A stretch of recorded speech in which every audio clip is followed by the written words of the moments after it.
hari ini kita akan membahas ini. Hari ini kita akan membahas tentang urban land rent, gitu ya. Jadi sebenarnya ini bahasan kita pada hari ini terkait dengan sewa lahan. Tetapi sekali lagi kalau saya bicara tentang sewa, sebenarnya juga mirip pengertiannya dengan harga, gitu ya. Harga tanah atau harga lahan, sewa lahan atau sewa tanah, gitu ya. Dengan mengkhususkan di perkotaan. Jadi saya akan memberikan teori tentang harga perkotaan. Jadi kalau kalian lihat misalnya gitu ya, kenapa harga lahan di perkotaan di tengah kota itu sangat tinggi dibandingkan dengan di daerah yang lebih jauh dari pusat kota. Kenapa harga tanah, harga lahan di dekat jalan tol, jalan utama, pelabuhan juga lebih mahal gitu ya. Terus kenapa perumahan juga seperti itu. Kalau digunakan untuk perumahan, kenapa di dekat kota lebih mahal dan seterusnya. Itu yang sebenarnya akan kita bahas pada pertemuan hari ini. Oke. Jadi bicara tentang land rent, harga sewa, ini yang akan kita bahas nanti land rent-nya, tanahnya, sewa tanah atau harga tanahnya, ini nanti ada 3. Oke. Yang pertama adalah harga tanah untuk sektor manufaktur,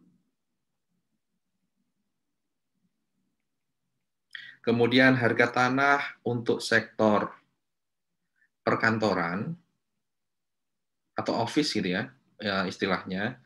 Kemudian satu lagi untuk residensial.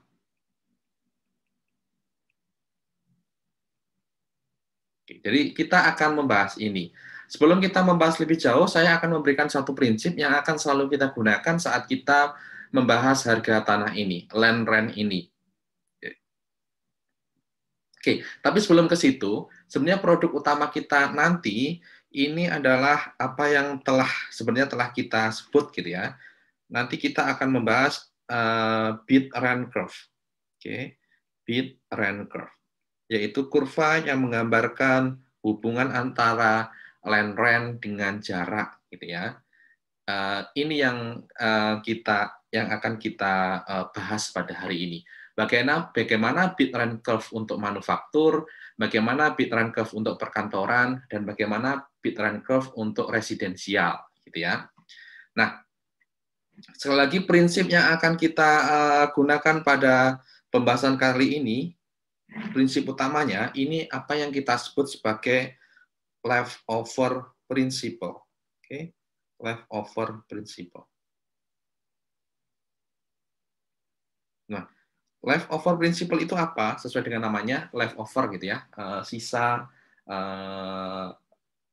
sisa gitu ya, hal terakhir yang tertinggal gitu ya.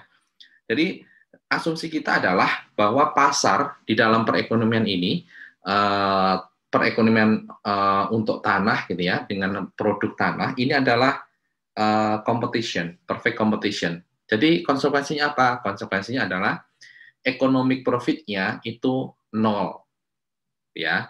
Nah, karena economic profit 0, ini nanti akan menghasilkan prinsip yang kita sebut sebagai leftover principle ini.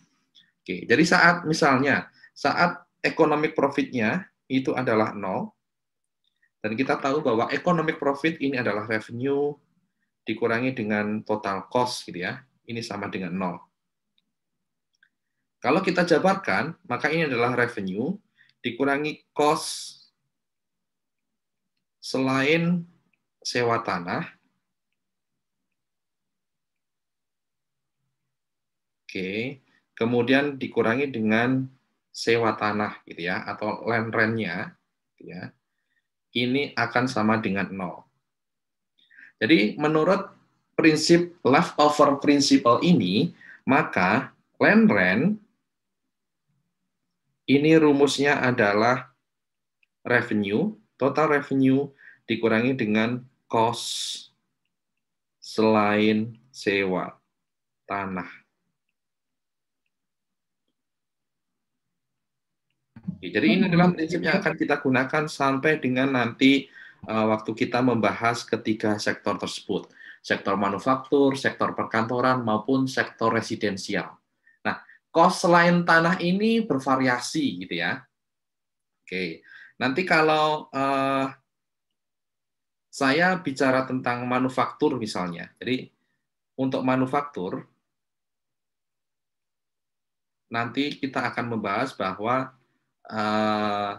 cost selain tanah ini terdiri dari production cost, oke, dan satu lagi kita sebut sebagai freight cost.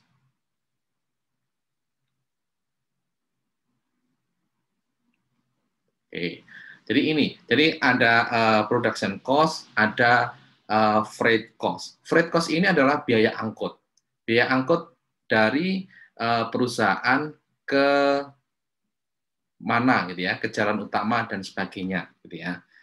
Nah, ini untuk manufaktur. Nanti berbeda lagi, penekanan kita berbeda lagi saat kita membahas perkantoran gitu ya.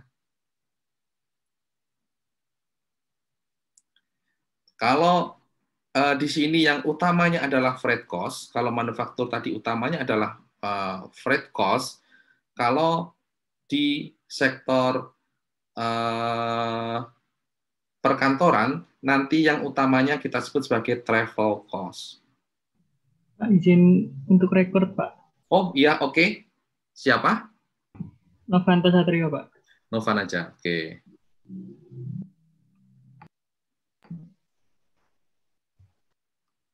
Sudah ya, Van ya?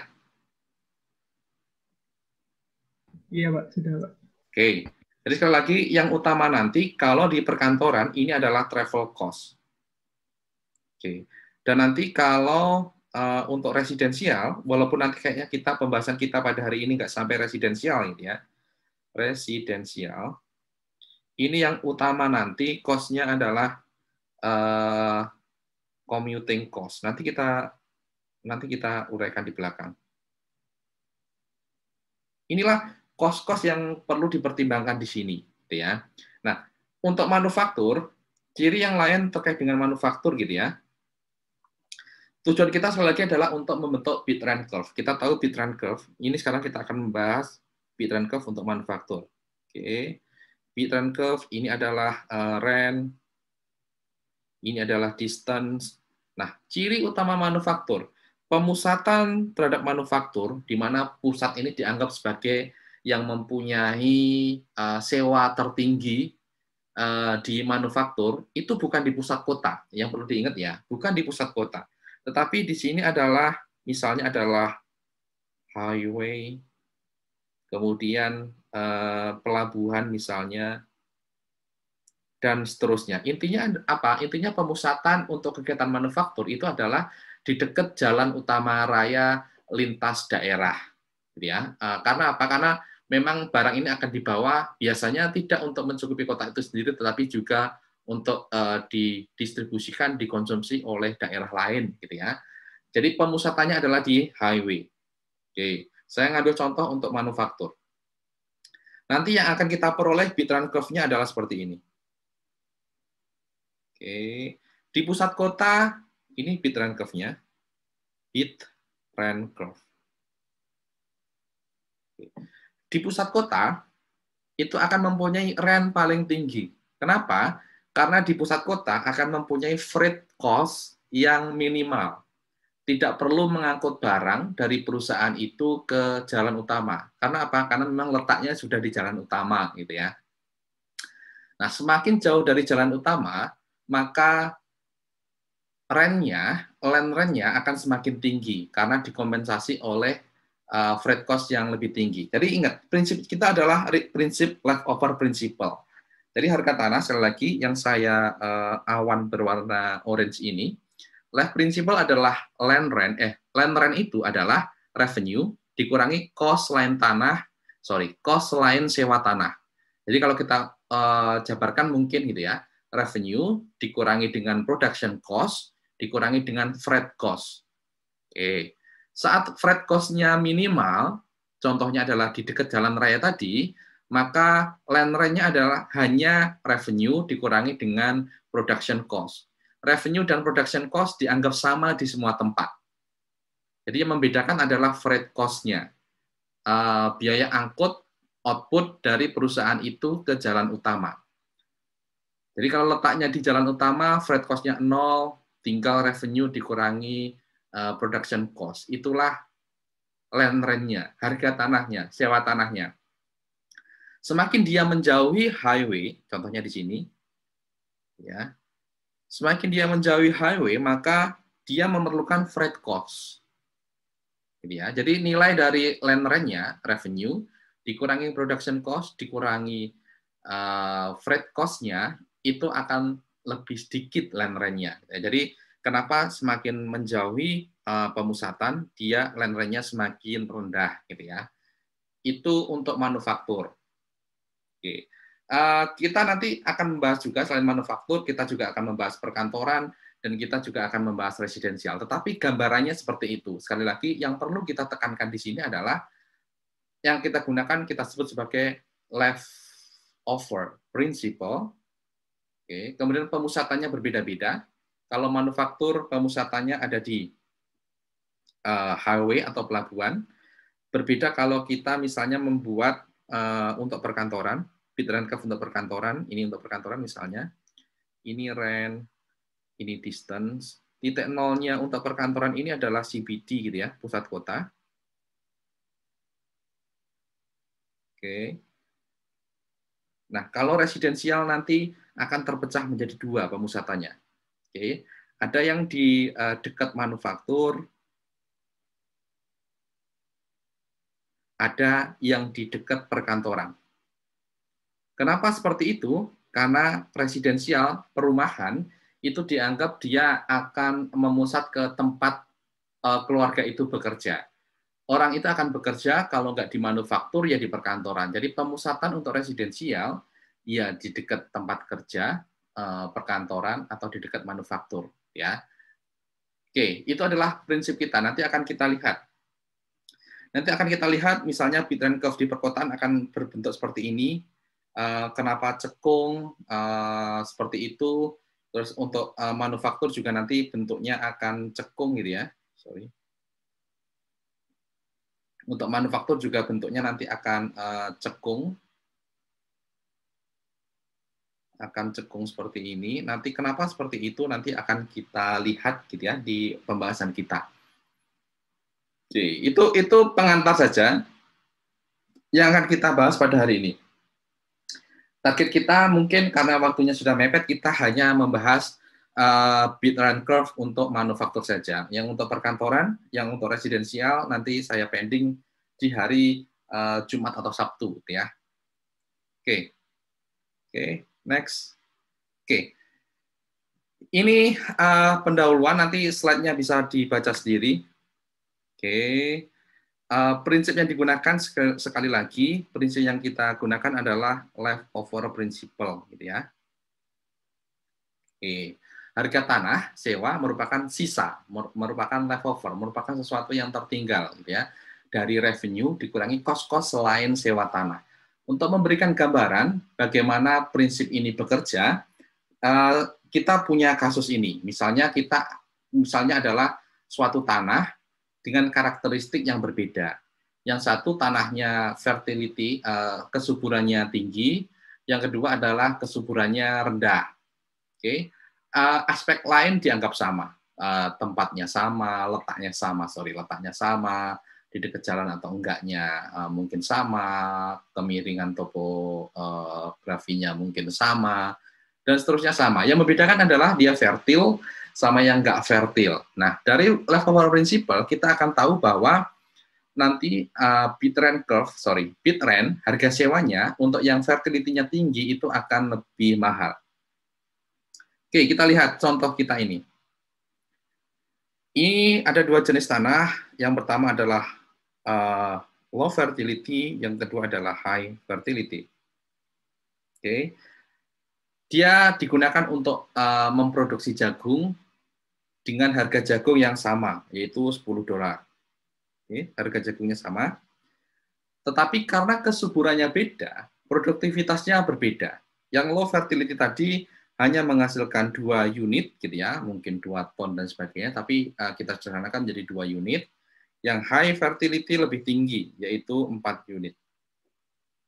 Oke. Sehingga total revenue ini berarti price dikalikan dengan quantity. untuk yang low fertility dia $20, yang high fertility $40. 2 kali 10 sama 4 kali 10. Oke. Ini adalah cost lain selain biaya sewa tanah. Bisa production cost yang terdiri dari mungkin pupuk, mungkin untuk pengairan, pembasmi hama, dan sebagainya. Gitu ya. Tapi intinya itu cost-cost selain sewa tanah. Keduanya sama, $15 gitu lah. Kemudian berarti harga sewa tanahnya yang merupakan willingness to pay, jadi harga sewa tanah atau bid rent dengan willingness to pay itu sebenarnya sama, gitu ya, sama. Berapa? Berarti leftover principal, revenue dikurangi cost-cost selain sewa. Berarti untuk low fertility, harga sewa tanah atau harga tanahnya adalah 5. Untuk high fertility, harga tanah atau sewa tanahnya adalah 25. Ya. Itulah leftover principal. Intinya bahwa menurut prinsip leftover principal, harga tanah adalah nilai sisa dari revenue dikurangi cost lain selain sewa tanah itu sendiri. Ya. Oke, paham sampai sini?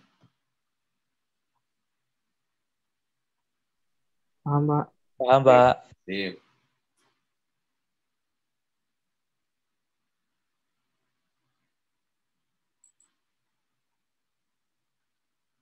Oke, selanjutnya adalah kita akan membahas, baru kita akan membahas manufacturing sektor manufaktur. Oke, jadi sektor manufaktur ini, saya ulangi, ini maksudnya adalah, dia karakteristiknya adalah memproduksi barang dan jasa. Gitu ya. Berarti dia mengolah bahan baku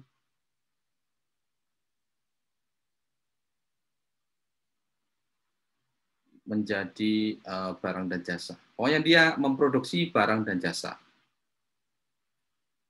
Oke. Kemudian dia pemusatannya bukan di pusat kota, ya, bukan di tengah-tengah kota. Jadi kalau kita lihat sebenarnya banyak perkotaan kita prinsipnya adalah multiple nuclei. Kalau kita bahas di sebelum UTS gitu ya, multiple nuclei berarti pemusatannya lebih dari satu. Memang biasanya seperti itu.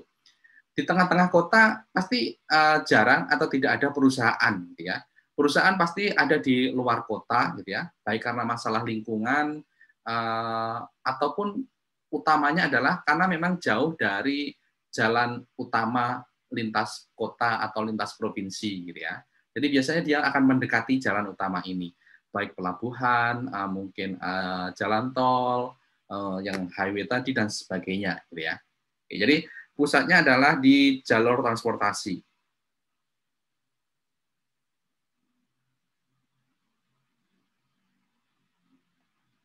Oke, kemudian cost yang perlu dipertimbangkan adalah pembeda yang membuat adanya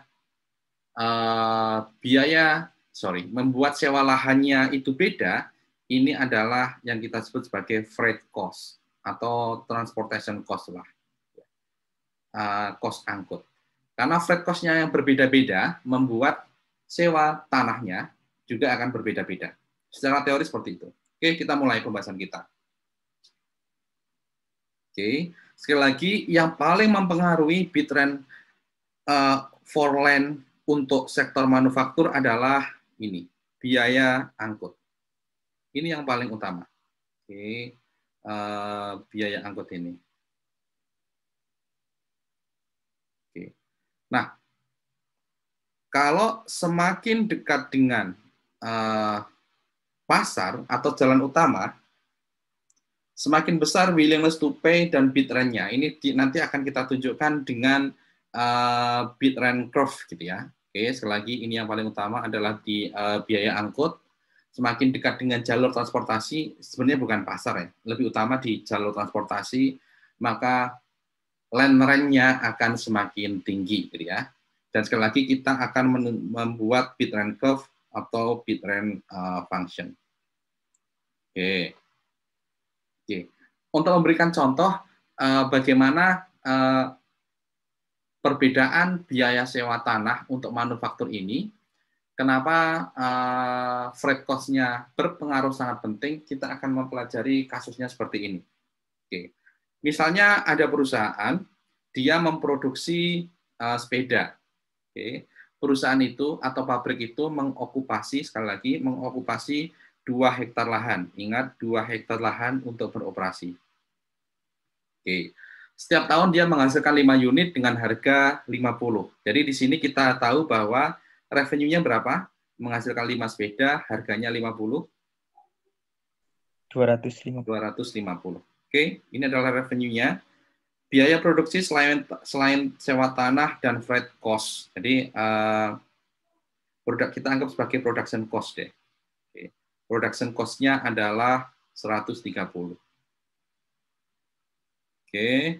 Kemudian freight cost-nya itu adalah 4 per output per mile. Jadi kalau perusahaan tersebut menghasilkan 5 unit sepeda, maka freight cost-nya adalah $20 per mile. Oke, ini data-datanya.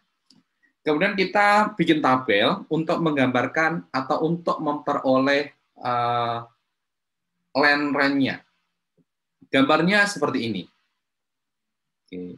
Jadi pertama adalah jarak, karena kita akan membangun bit rent curve, berarti jarak, dan kita akan mempunyai variabel jarak dan juga land rent, gitu ya. Yang pertama adalah jarak. Oke, jaraknya adalah 0, 1, 2, 3, mungkin bisa kita teruskan 4, 5, 6, gitu ya. Total revenue-nya sama, 250, dimanapun dia berada, total revenue-nya akan sama, 250.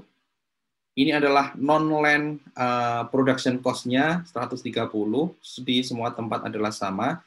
Ini yang sebagai pembeda tadi, freight cost. Untuk manufaktur yang menjadi pembeda adalah freight cost.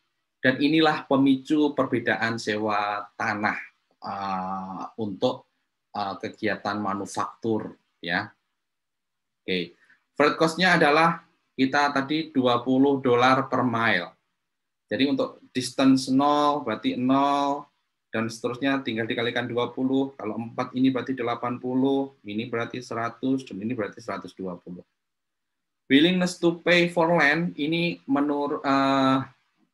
ini berarti untuk leftover principal gitu ya. Nilai sisanya, berarti revenue dikurangi revenue dikurangi cost-cost selain tanah gitu ya. Berarti revenue dikurangi non-land production cost dikurangi dengan freight cost. 120, 180, kemudian 60, 40, 20, dan 0. Gitu ya. Ini semuanya adalah untuk 2 hektar. Jadi bit rent curve per hektarnya, bit rent atau land rent per hektarnya, kenapa 2 hektar? Karena tadi kita menganggap perusahaan tersebut mengokupasi atau menggunakan 2 hektar gitu ya untuk berproduksi. Jadi dia sewa 2 hektar. Ini adalah harga sewa untuk 2 hektar. Jadi bit rent per hektarnya tinggal kita bagi 2. Ini berarti 20, ini berarti 10, ini adalah 0.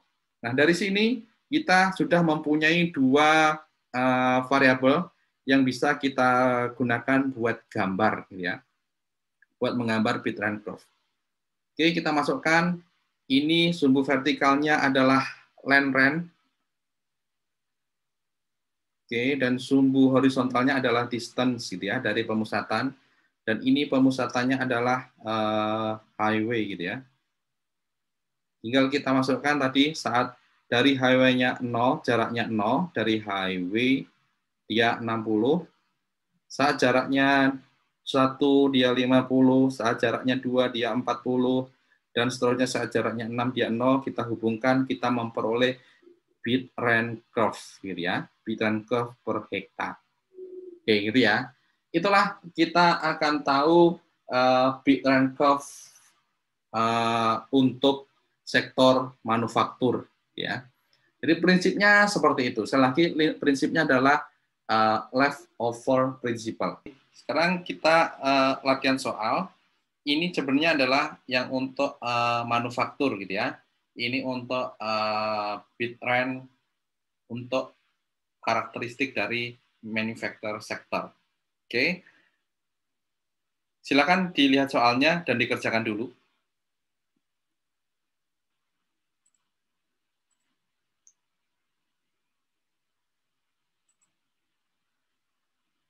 Revenue-nya berapa, Dip?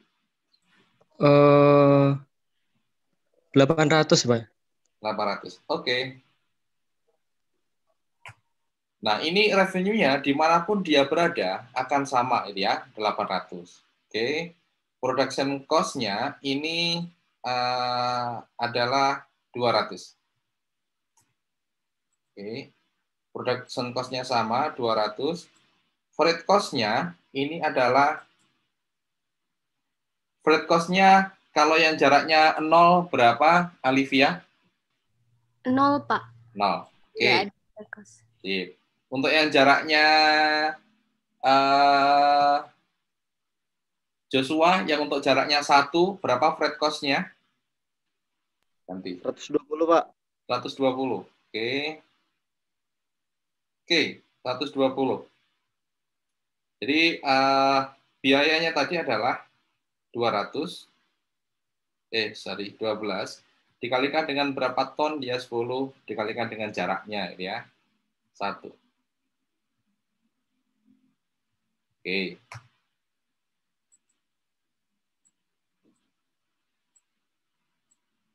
Nah, untuk memperoleh sewa per 2 hektar gitu ya. Ini sewa untuk 2 hektar.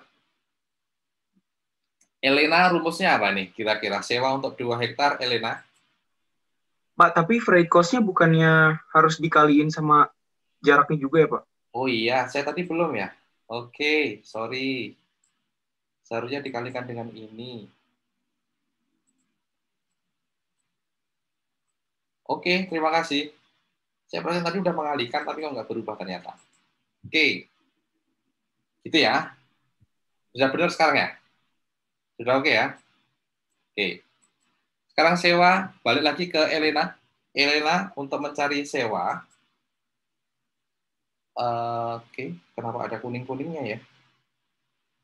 Oke, sesuai dengan ini Elena, sesuai dengan leftover principle, sewa tanah atau land rent ini adalah selisih antara revenue dengan biaya-biaya lain selain sewa tanah.